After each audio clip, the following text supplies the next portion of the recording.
Amador Guzmán Ainagas, @dr.Amador Guzmán Ainagas. Anótelo ya por si le queda alguna pregunta por fuera. Bienvenido, doctor. Muchas gracias por tu invitación. Muchas gracias por esta invitación a este programa. No, vamos a hablar, vamos a conversar, doctor, de muchas cosas. Yo le prometí a la audiencia acidez, reflujo gastroesofágico y gastritis. Pero vamos a comenzar por el estómago. Vamos a colocarlo aquí para que la gente ya vaya viendo la composición y conozcamos aquí nuestro sistema.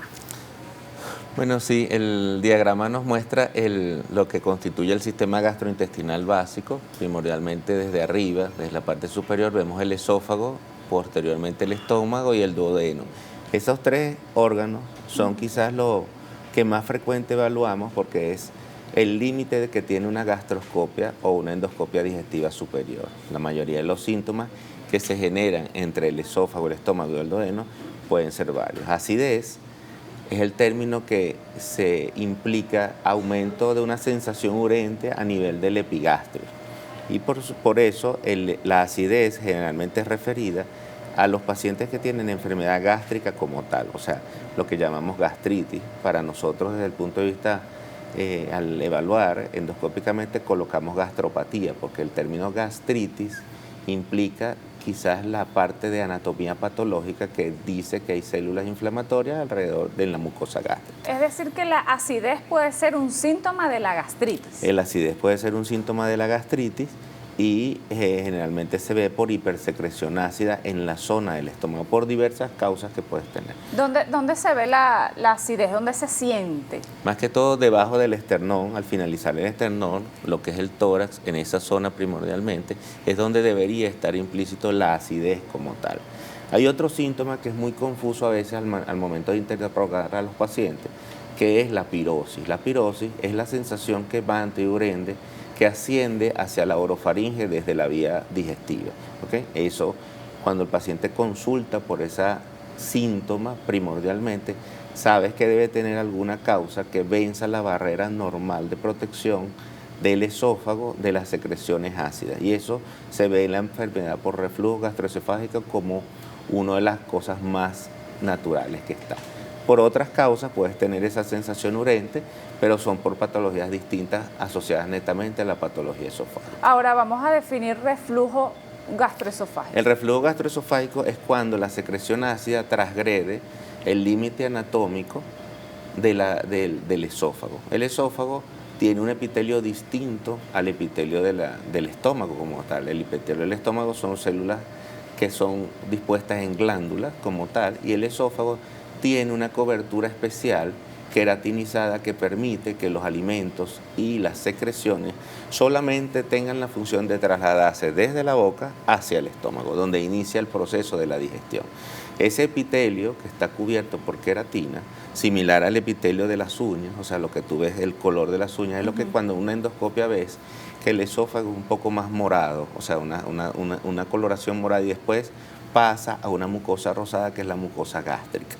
En ese punto de encuentro, tú tienes un órgano que pasa, que es un órgano muscular tubular, que pasa desde el tórax hasta el abdomen.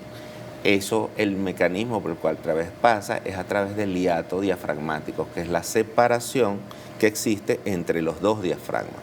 Anatómicamente el esófago pasa, el diafragma cubre esa zona y no debe haber ningún problema anatómico. ¿Qué pasa con algunos pacientes? Se presenta lo que comúnmente vemos, que es, por ejemplo, una hernia hiatal, que es algo muy común que se lo diagnostican las personas. Entonces, la hernia hiatal, ¿qué pasa?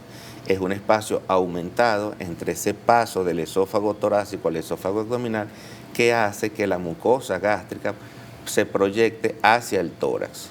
Al proyectarse, esa válvula natural que tenemos ahí en la parte final del tórax, en el esófago, se transgrede y la secreción ácida pasa de manera mecánica a la parte final del esófago y se produce el fenómeno de esofagitis por reflujo, que es un síntoma que da sensación de pirosis, que quema hacia arriba, y también puede dar dolor torácico, similar al dolor torácico opresivo que tenemos en los pacientes con una cardiopatía isquémica, porque las metámeras del dolor del esófago distal son similares a las metámeras del dolor cardíaco. Entonces muchos pacientes pueden consultar a la emergencia por dolor torácico, siendo una enfermedad de reflujo severa. El primer descarte de cuando un paciente consulta por esa patología siempre va a ser la parte cardiovascular. Hace su electro, hace sus enzimas cardíacas. Si tú ves que eso no es una cardiopatía isquémica, posiblemente sea asociado a enfermedad por reflujo. Bien, ahora mencionó lo de la hernia hiatal. Ajá. ¿Eso lo puede tener todo el mundo? ¿Por qué sale? ¿Cuál es la causa? Es un defecto anatómico que es muy común. ¿Okay? Se ve cuando ese diafragma se separa un poco, y una de las cosas que vemos más frecuentemente es cuando tú comienzas con sobrepeso. Tú puedes comenzar a aumentar la circunferencia abdominal y esa distancia que existe en el diafragma se puede separar y puedes tener una hernia hiatal. Las otras cosas son pacientes, por ejemplo, que hagan esfuerzos importantes al momento de hacer ejercicio, que hacen que ese segmento gástrico protruya hacia la parte torácica. ¿Okay? Pacientes que levantan grandes cantidades de peso pueden tener predisposición a hacer con estos esfuerzos protrusión de ese segmento del estómago hacia arriba. Es decir, una persona que está delgada y tiene barriga o tiene una barriga, oye, la barriga no me baja, la barriga tal cosa, la barriga, ¿puede tener una hernia hiatal? Bueno, normalmente sí la tiene, pero la mayoría de las veces son asintomáticas. O sea, tú no la diagnosticas tempranamente porque el paciente no tiene síntomas. El síntoma comienza cuando la hipersecreción ácida hace que quemes el esófago.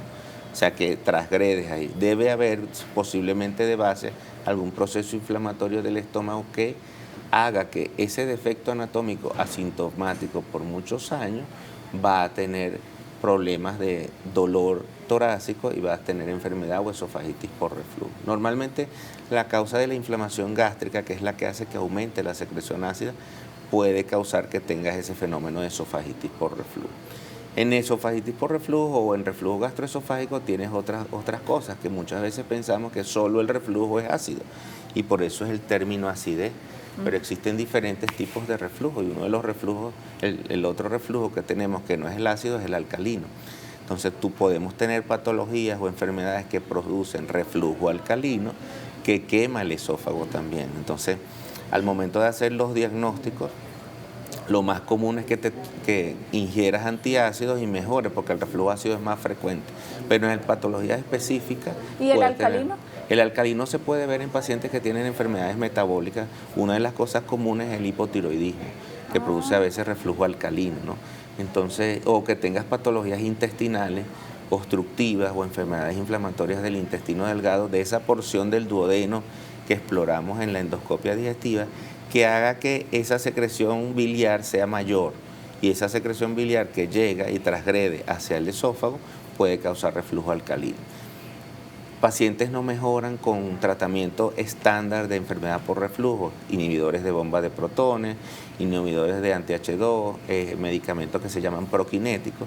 Entonces tú dices, bueno, pero ¿por qué esta persona que tiene hernia hiatal, esofagitis, tiene gastritis, no mejora? Muchas veces hay que investigar si el reflujo no es un reflujo alcalino, que al disminuir, al aumentar el pH ácido del estómago con el inhibidor de bomba, que es el objetivo de mejorar la gastritis, tú vas a tener un paciente que no mejora por la enfermedad de reflujo. Por eso es importante en todo paciente individualizarlo. O sea, no es todos los pacientes son el mismo síntoma, los vas a tratar de una forma igual. Debes considerar los antecedentes médicos de todas las personas que tienen. Bien, ahora yo voy a la consulta. Doctor, tengo acidez, siento que tengo reflujo, me levanto en la noche tosiendo, siento una cosita aquí. ¿Qué es lo primero que debe hacer el médico? Bueno, lo primero que tienes que hacer es ver si ha habido cambios iniciales en tu estilo de vida primordialmente. Entonces, uno muchas veces pregunta a los pacientes si ha habido un cambio en la dieta, que es algo importante. Entonces, la parte más importante es si hay aumento de los alimentos que son irritantes de la mucosa esofágica, por ejemplo, el alcohol, el vinagre y algunos otros, el vino como tal, el picante. ¿Guisantes? No, los guisos, pues como tal, o las... Cubito. no podemos, no sé si el cubito, pero en verdad lo que sería los condimentos aumentados. Entonces, muchas veces tú ves y ese es el detalle del paciente. Entonces, le preguntas si ha habido esos cambios. Si no ha habido esos cambios en la dieta, puedes preguntar si tiene sobrepeso. Si ha aumentado de peso, puedes generar mayor predisposición a tener enfermedad de reflujo. Y muchas veces no nos damos cuenta. Y decimos sí, porque cuando yo bajo de peso o hago más ejercicio, me pongo relacionado con la dieta, mejora la enfermedad por reflujo. Esa es una razón, que fue, como te expliqué anteriormente, la razón mecánica. Y la edad tiene que ver porque a veces somos jóvenes y comemos picante y no nos pasa nada, pero ya tienes 30 y no. Muchas veces la digestión como tal está un poco más acorde y más acelerada en el paciente de menor edad.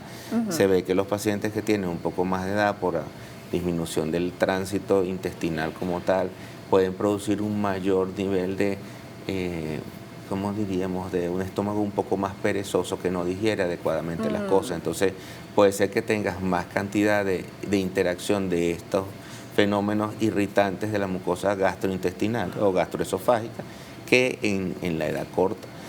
Si vas a la consulta con estos síntomas, uno, por supuesto, hace la historia completa, ve si hay medicamentos asociados, ve si te diagnosticaron recientemente hipertensión arterial y te colocaron algún medicamento que es bueno para la presión arterial, pero puede promover la enfermedad por reflujo gastroesofágico.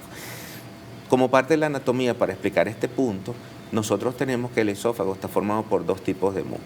O sea, el músculo estriado, que es el músculo como el de las piernas, y tenemos un músculo liso, que es la parte final o el tercio final del esófago. Ese músculo liso el esófago tiene dos anillos, un esfínter esofágico superior, que tiene músculo estriado, y un esfínter esofágico inferior, que es imaginario. O sea, no es un esfínter como tal, sino son células que mantienen cerrada la parte final del esófago. Esas células son sugestivas de los cambios con algunos electrolitos, por ejemplo, con el calcio. El calcio genera la contracción muscular de la musculatura lisa del sistema gastrointestinal y es muy importante. Entonces, para explicar el punto de la hipertensión, hay muchos pacientes que le indican un medicamento que se llama amlodipina, que es del género de los bloqueantes de los canales de calcio, y comienza a presentar enfermedad de reflujo. Ese bloqueante de los canales de calcio puede alterar ese calcio que hace la contracción a nivel de la parte final del esófago y te puede dar un síntoma de reflujo que no tiene que ver quizás con que tengas una enfermedad gastrointestinal de base, sino que es un medicamento que puede ser asociado. Después de hacer la historia clínica como tal, examinar, bueno, la parte abdominal examina si no hay masas palpables, si no hay ningún tipo de evidencia de que haya una obstrucción intestinal alta, que puedas pensar que tenga reflujo alcalino porque en el intestino delgado está algo obstruido. Tú puedes plantearle al paciente el estudio de hacer una gastroscopia, por ejemplo. La gastroscopia es un estudio o videogastroscopia a través del cual tú por visión directa observas desde la boca, esófago, estómago y duodeno. Y puedes verificar si hay modificaciones anatómicas a nivel de la unión gastroesofágica. También ves la modificación del píloro, si el píloro está perfectamente abierto y si no hay enfermedades más allá en la zona duodenal. Eso es la evaluación más o menos estándar que puedes hacer. Si hay otros síntomas asociados a enfermedad de reflujo más severos, tú puedes pensar que debes hacer un estudio previo. Por ejemplo, pacientes que consultan por disfagia, que es la dificultad para deglutir los alimentos. Entonces buscas en la historia, si es un paciente que tiene, él te dice, doctor, mire, yo tengo varios meses, tengo 4 meses, comencé con acidez, comencé con sensación de pirosis, todas estas cosas, y desde hace 2 semanas para acá tengo una sensación que no puedo deglutir los alimentos. Entonces, ante eso, el estudio, el gol estándar debe ser la endoscopia digestiva superior, pero puedes hacer unos estudios previos que te sirven para ver si hay mucha enfermedad por reflujo, por ejemplo, un esofagograma con bario, que es un contraste que se toma el paciente y tú ves exactamente cómo funciona el fenómeno de la deglución. Entonces tú puedes ir preparado para la endoscopia al ver si hay una estenosis en el esófago por cualquier causa, ya sea una causa netamente benigna como la enfermedad por reflujo, o tienes una estenosis por otro tipo de enfermedades, en este caso asociado a la historia, si hay pérdida de peso, si hay evidencia de sangrado, si hay regurgitación, que son cosas distintas que preguntas en la consulta, tú vas a un estudio distinto en la evaluación sistemática. Bueno, fíjense. Laura dice, bendecido día para ti y tu equipo. Quería saber a qué se deberá, a veces sentimos molestia como pesadez, boca del estómago, y qué se puede hacer. Mi hermana le dio Helicobacter pylori y cuando le dan dolores le da fuerte. La lleva al hospital o seguro, ¿qué recomienda para ambos casos, por favor? Sí, bueno, la infección por Helicobacter pylori es una infección frecuente y es una de las causas primordiales de gastritis como tal y de enfermedad ulceropéctica. O sea, el Helicobacter pylori produce un aumento, un cambio a nivel del patrón de secreción ácida y esa es la respuesta. La respuesta es que tienes acidez y tienes dolor abdominal. ¿Cuál es la recomendación para la paciente? Si ella ha tenido evidentemente varios eventos donde tiene infección por Helicobacter pylori, en las endoscopias o las biopsias tomadas o en los exámenes serológicos que también existen, uno puede hacer una sensibilidad del Helicobacter pylori porque muchas veces el tratamiento puede ser no el adecuado para esa cepa que tiene la paciente. Las otras cosas es que hay artículos que refieren que la enfermedad por el Helicobacter pylori muchas veces es porque tienes reinfección en la misma situación general de tu vida, pues de tu estilo de vida. Y una de las cosas que se ha visto es que hay transmisión del Helicobacter pylori entre la pareja.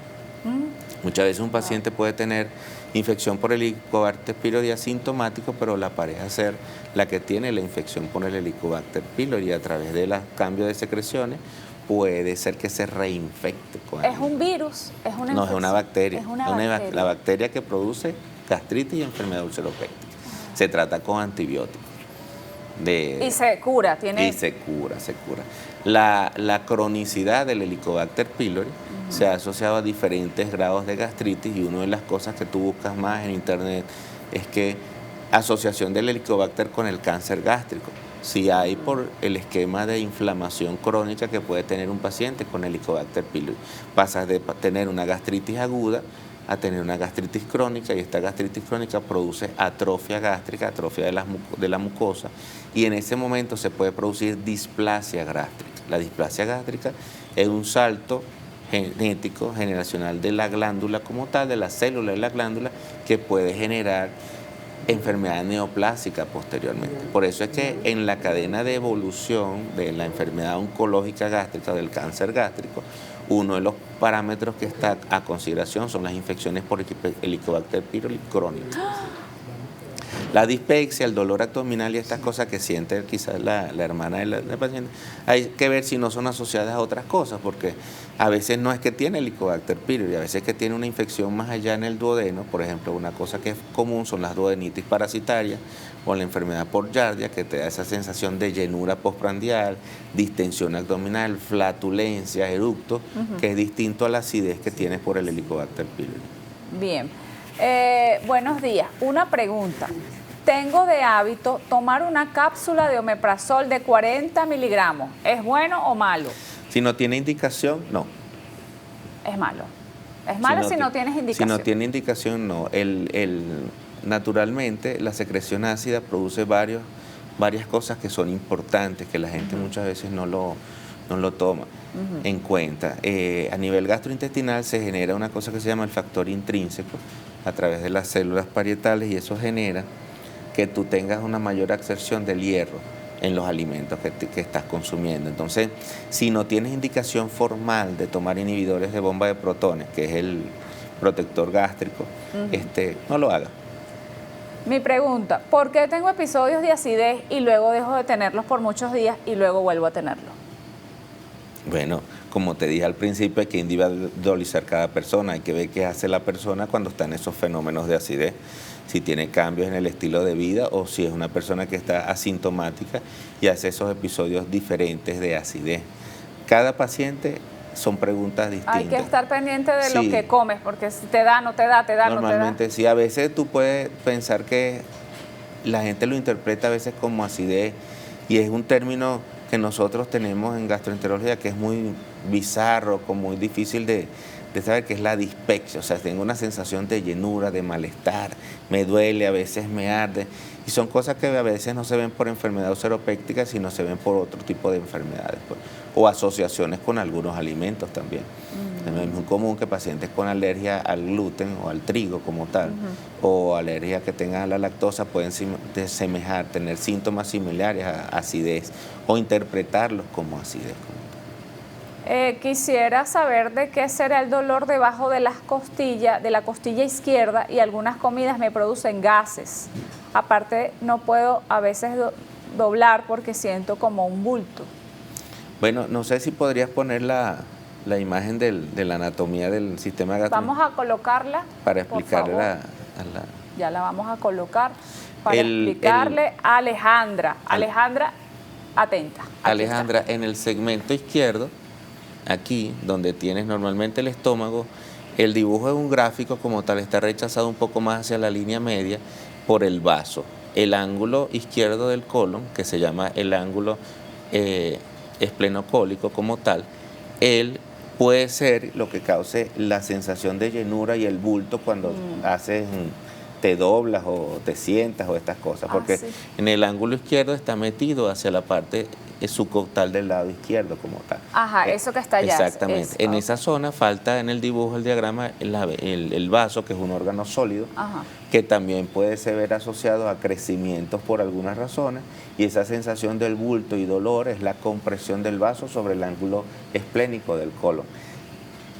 Estómago, como le dije al principio, más que todo, cuando es propiamente el estómago como tal, el síntoma es ácido, epigastralgia urente. Y muchas veces el que sufre de esa epigastralgia urente o ese dolor urente como tal, mejora fácilmente con los inhibidores de bomba. Los inhibidores de bomba de protones, que son esomeprazol, pantoprazol, omeprazol, son medicamentos diseñados y muy potentes. Normalmente, cuando es un problema de acidez por una patología gástrica como tal, esos medicamentos, la respuesta siempre es muy buena. Cuando un paciente ingiere crónicamente esomeprazol y no tiene como tal mejoría, es muy raro que pueda ser netamente un problema gastrointestinal. Uno debe estar pendiente porque a lo mejor no asocia otro síntoma y cree que el esomeprazol es el único medicamento que puede tomar. A lo mejor es el colon que le duele, o a lo mejor puede ser el intestino delgado que está inmerso en esa zona y no ser netamente el estómago. Los inhibidores de bomba de protones son medicamentos muy precisos. O sea, ellos te disminuyen la secreción ácida, a menos que tenga un fenómeno de hipersecreción, una úlcera y otras cosas. Pero el dolor de la úlcera gástrica, más que ser ardor, muchas veces es una puntada, porque sientes que penetra en el estómago.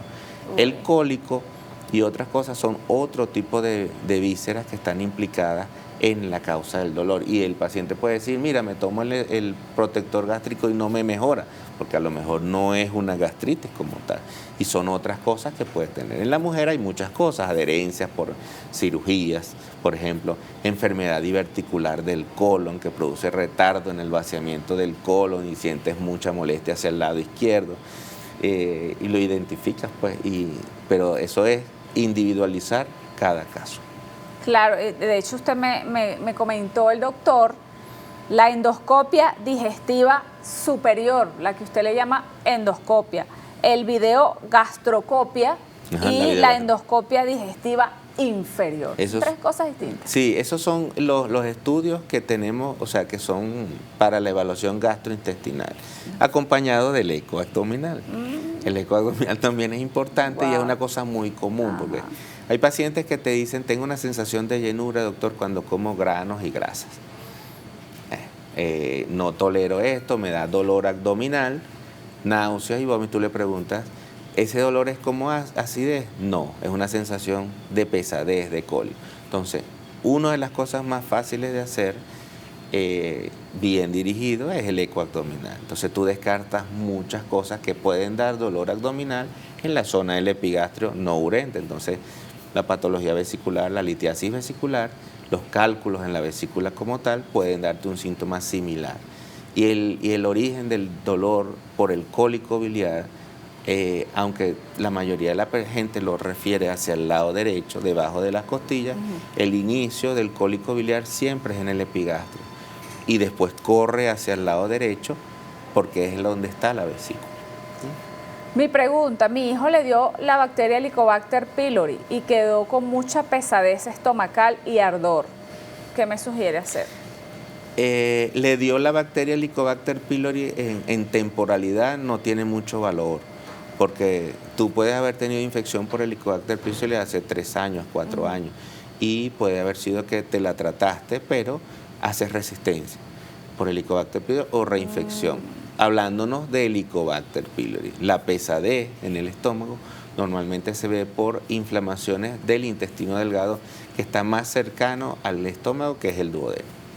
Entonces hay que evaluar bien si esa infección es reciente, si tomó el tratamiento adecuado, si se hizo el seguimiento después de la infección para Helicobacter pylori, porque eso tiene un seguimiento. Si tú tienes una endoscopia donde habla de que tienes enfermedad ulceropéctica severa por Helicobacter pylori, tú tomas el tratamiento y posteriormente haces el seguimiento o con una endoscopia o con un método de serología que se puede hacer por el examen de ese o por un examen de sangre, pues, como tal.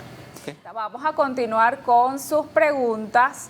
Ya hablamos aquí, por favor, orientaciones referente a mi mami que sufre de reflujo gástrico apenas a los minutos de terminar de comer. El reflujo gastroesofágico, si es al final de comer, al igual que te dije al principio, son cosas que tienen que ser individualizadas. ¿Por qué? Si vemos el vaciamiento del esófago en el estómago, el gastroenterólogo sabe que puede producir enfermedad de reflujo, náuseas o sensación de vómito o regurgitación si hay algún problema a nivel del vaciamiento gastrointestinal. Decirle, por ejemplo, a la oyente sobre la parte de que a los pocos minutos de comer tengo enfermedad por reflujo, puede ser que tenga un trastorno mecánico como una hernia hiatal grande, donde los alimentos se depositan al salir inmediatamente del esófago y tiene tendencia a tener dolor y sensación de llenura de manera inmediata. Ahí sí, en esos pacientes hay que tener un poquito más de precisión, sobre todo preguntarles si hay náuseas y si ha experimentado fenómenos de regurgitación. ¿Qué es la regurgitación?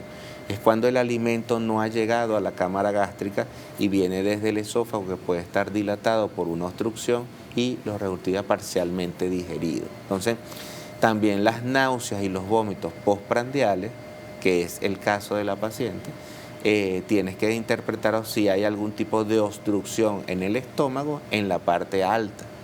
Y si son postprandiales tardíos los síntomas, es en la parte más allá del píloro, que sería en el intestino delgado. Por eso a cada paciente debe consultar, y no es solamente que tengo la sensación de que tengo ese dolor y la molestia, sino que tienes que ver qué es el problema primordial que lo tiene. ¿Okay?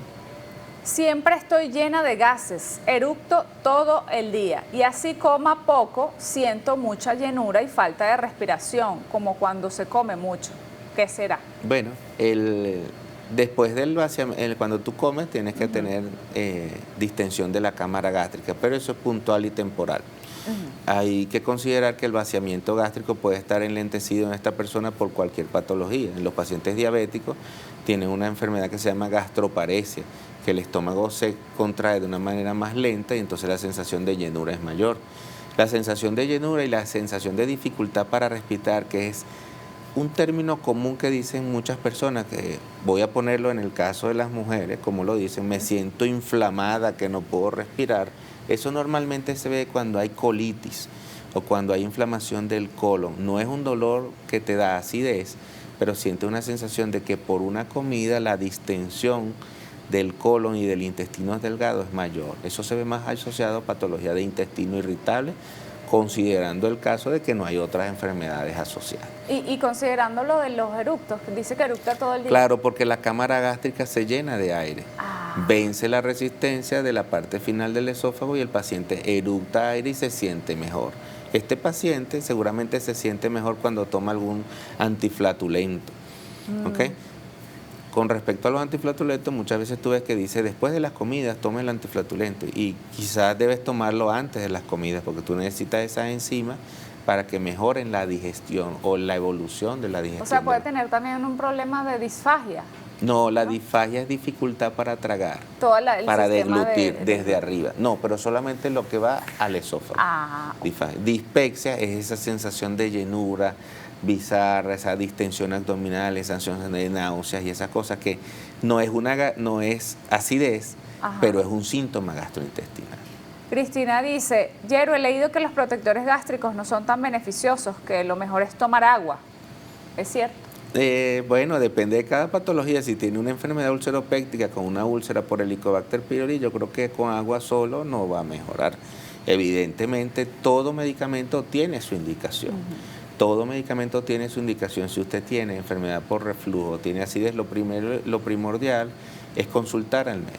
Muchas veces obviamos síntomas que son importantes en la historia clínica. Por ejemplo, un paciente que tiene dispepsia, tiene acidez, tiene llenura, está con flatulencia, con distensión de la cámara gástrica, como te dice este paciente, puede decirte que ha perdido, interpretarlo como normal, que él, como comenzó a hacer dieta, ha perdido 10 kilos de peso y pesa 70. Entonces, un paciente erróneamente cree que haciendo dieta que está más bajo de peso, y la causa que hace que bajo de peso ser una causa obstructiva de una importancia mayor que tener solamente gases. ¿Ves? Entonces pudiese ser, hay que hacerle el descarte de un paciente con neoplasia. ¿Ves? Entonces la gente erróneamente... ¿Neoplasia? Es cáncer. Ay, no. Entonces tú tienes un paciente que en vista de la distensión, la llenura, come poco, y él asume que por comer poco es que está flaco. Y eso lo individualiza cada interrogatorio médico que tiene. Entonces resulta ser que tiene una enfermedad mayor que causó la pérdida de peso y causó esa sensación de llenura, porque el estómago debe funcionar perfecto. Eso es un aparato perfecto que está hecho para funcionar y deglutir lo que usted come y para evacuar y hacer su cuestión como es. Algunas alteraciones genéticas asociadas a la parte familiar o algunas cosas que surgen es lo que lo hace imperfecto. Pero la sensación de llenura casi siempre es una sensación que está porque se obstruye el flujo normal de aire, porque tú deglutes aire. En esta conversación nosotros estamos deglutiendo aire. Si estamos masticando chicle, deglutimos aire. Al comer, deglutimos aire. Y el estómago está preparado para que ese aire progrese en forma caudal hasta la zona del recto. Si tú sientes que al hablar y al conversar o al comer tienes sensación de llenura por el aire, quiere decir que no está funcionando bien o adecuadamente el tránsito intestinal. Aquí le escribe Javier Lanza desde Miami. Yo sufro de acidez estomacal y automedicamente estaba tomando omeprazol y esto me hacía muy bien, pero mi digestión era mucho más larga debido a la actuación del omeprazol, por lo que el malestar era no de acidez, sino de sensación de llenura y hasta flatulencias. Dejé de tomarlo, pero vuelve la acidez. Comencé a tomar media cucharadita de bicarbonato de sodio disuelto en medio vaso de agua, pero no siento la mejoría que me prestaba el tantas veces mencionado omeprazol. ¿Qué me recomienda hacer? Yo le recomendaría al señor Javier Lanza que se hiciera una endoscopia digestiva superior y se explorara si no tiene gastropatía por Helicobacter pylori, que puede darte esa sensación de llenura, o algún fenómeno que suceda más allá del píloro, que es en el duodeno. Adicionalmente a la exploración debería hacerse un ecosonograma abdominal y descartar que tenga litiasis vesicular, que es una de las causas más frecuentes de llenura postprandial. Luisa Fer, bueno, ok, gracias doctor, ya escuchó Javier. Soy paciente con gastritis y anteriormente me quitaron el ácido fólico, ahora estoy embarazada y debo tomar ácido fólico. ¿Qué puedo hacer para aliviar el ardor? Depende de la edad gestacional. La edad gestacional te limita, si estás embarazada, a utilizar los inhibidores de bomba como protección.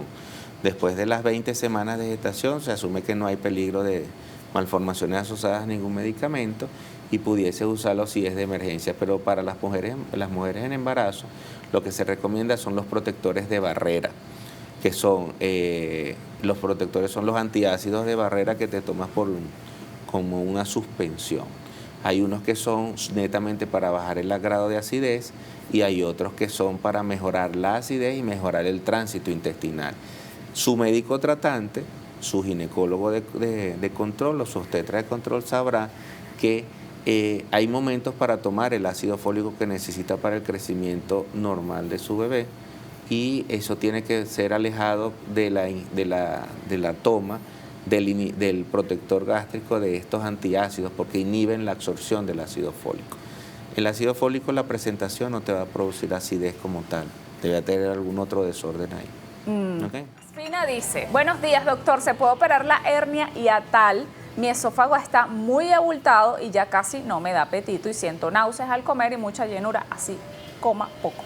Claro que sí, la hernia hiatal se puede operar, hay varias técnicas de cirugía y depende de cada paciente.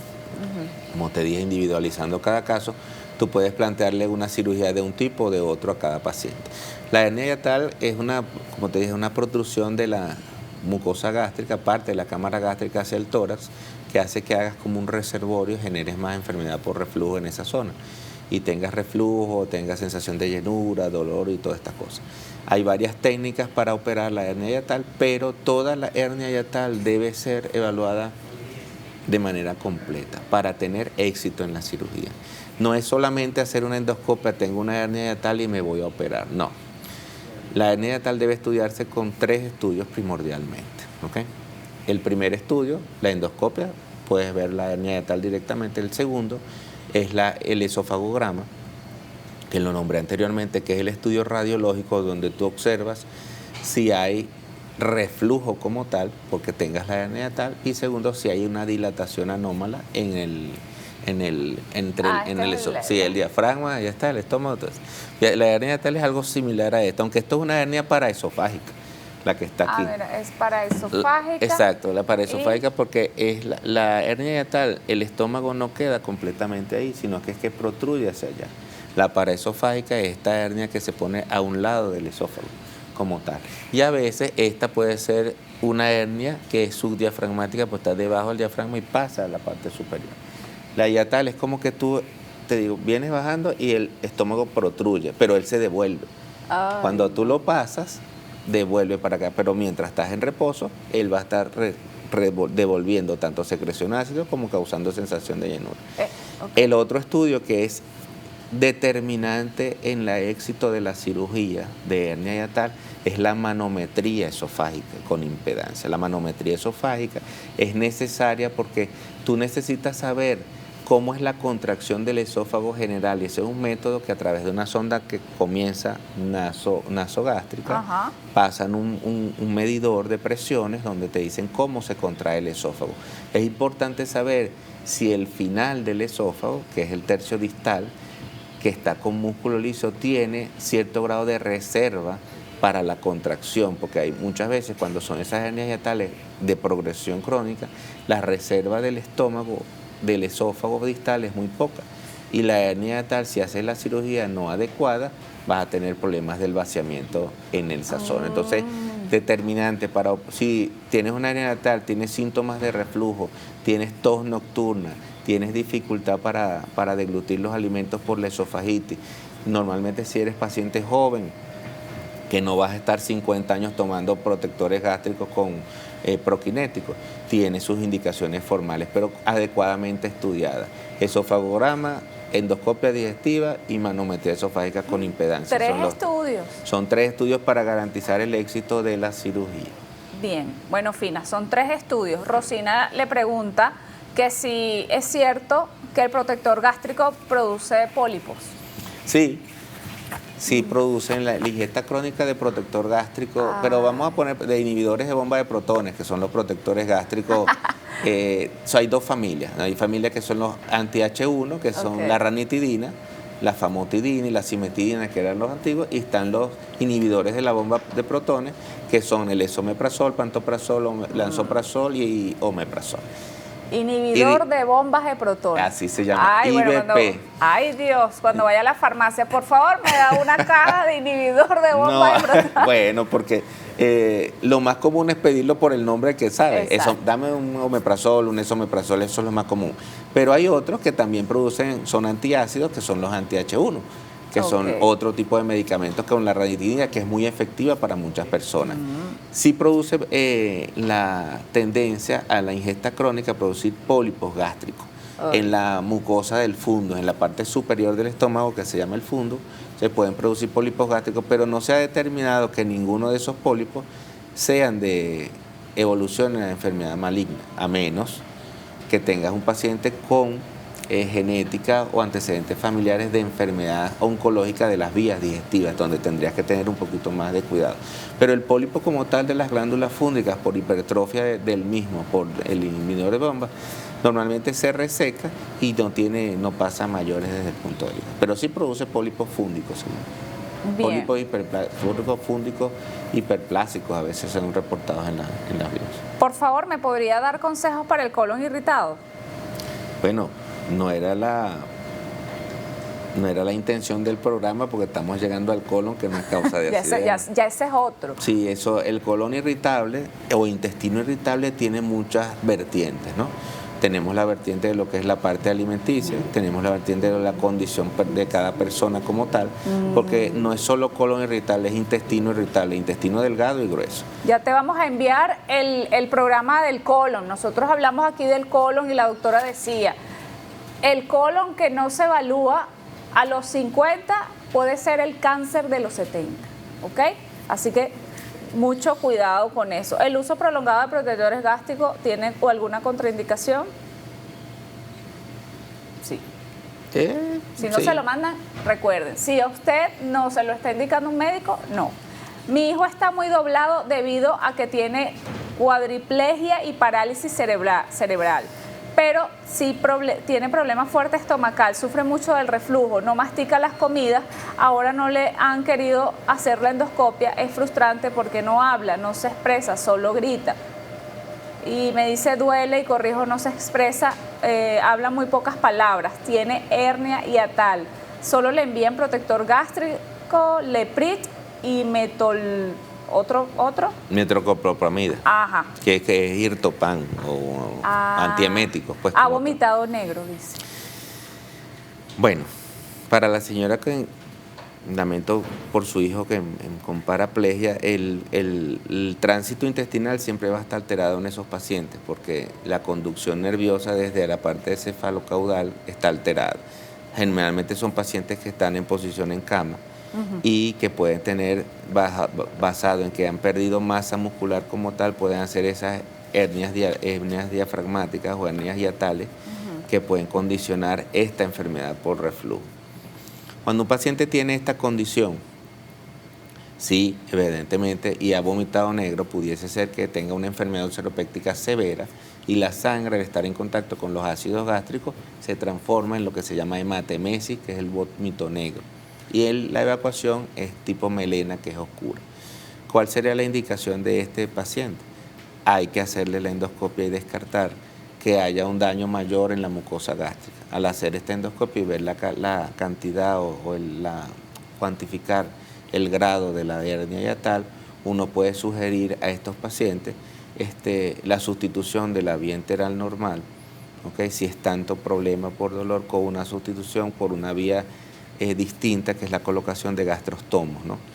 Porque si está parapléjico, no se moviliza y tiene algunas alteraciones gastrointestinales de importancia, en ausencia de una úlcera como tal, a veces es necesario colocar un instrumento que es el gastrostomo para alimentar a los pacientes a través de esto, porque la contracción se hace muy ineficiente, o sea, la contracción esofágica para el vaciamiento gástrico se hace muy ineficiente en esos pacientes.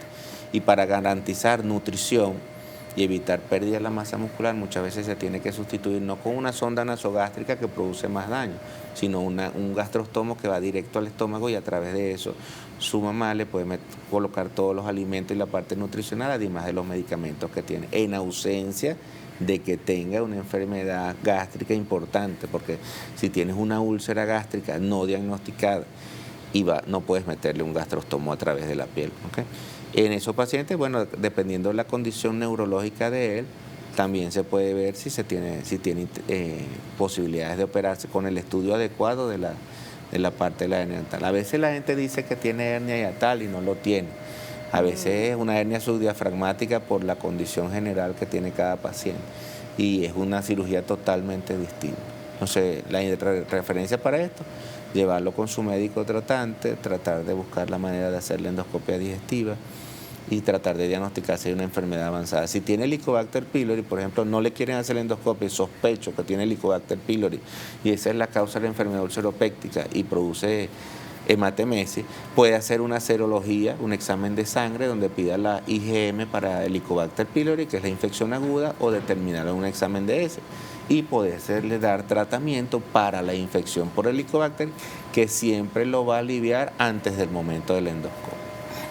Bien, muchísimas gracias, doctor, por detallar todo esto. ¿Cada cuánto tiempo debe hacerse la endoscopia cuando se tiene gastritis crónica o Helicobacter pylori? Cuando se tiene una infección por Helicobacter pylori y estás tratando al paciente, tú vas a ver de acuerdo a la evolución clínica de cada quien. Tú haces esa endoscopia, tienes una gastritis aguda o gastritis crónica por Helicobacter pylori, colocaste 2 medicamentos y el tratamiento para desinflamar el estómago, que sería el inhibidor de bomba de protones, más normalmente se estiman 2 antibióticos que son amoxicilina y claritromicina. Para cada paciente individual, si hay alergia a alguno de los medicamentos, entonces hay tratamiento de esos temas. Cuando hace la reevaluación normalmente de un paciente que tenga infección por Helicobacter, lo puede hacer a los 3 meses. ¿Es necesario hacer una endoscopia digestiva? No necesariamente. No necesariamente tienes que hacer una endoscopia de corrección. Cuando sí te recomiendas hacer una endoscopia de seguimiento en un paciente con infección por Helicobacter pylori, cuando después del tratamiento, o sea, tú ves la endoscopia y ves el grado de inflamación gástrica. Hay cosas que te pueden orientar a que tienes que estar más pendiente de estos pacientes. Por ejemplo, cuando el patólogo te reporta metaplasia intestinal, quiere decir que hay una sustitución de unas células distintas a las del estómago que te están alertando que por inflamación está. O cuando hay atrofia gástrica, cuando hay displasia gástrica. Son cosas que te alarman y que debes ir a una evaluación seguida de la enfermedad gastrointestinal o de la enfermedad ulceropéctica. Si eso se reporta en una endoscopia inicial, a los 3 meses debe hacer una endoscopia secundaria a ver si el grado de inflamación disminuyó y si el Helicobacter pylori está ausente desde el punto de vista endoscópico. Después de eso, de acuerdo a cada síntoma y cada cosa que conseguiste en la primera endoscopia, tú consideras con el paciente si tienes que hacer una evaluación anual o cada 3 años de acuerdo a los síntomas que tenga. Muchísimas gracias, doctor, por acompañarnos esta mañana, por enseñarnos tanto, ubicarnos, detallarnos tanto. Amador Guzmán Ainagas, médico gastroenterólogo, patólogo de la Unidad de Patología y Gastroenterología de la Clínica La Floresta. Doctor, por favor, deje su correo, creo que ya lo tenemos ahí en Insert, pero repítalo, por favor, para las personas. Atención, que le quedó la pregunta. No se la hicimos aquí por el factor tiempo. Usted se la hace al doctor a este correo. Mi nombre es Amador Guzmán Ainagas, mi correo es doctoramadorguzmanainagas@gmail.com y a través del Instagram Dr. Amador Guzmán pueden hacer sus preguntas sin ningún problema.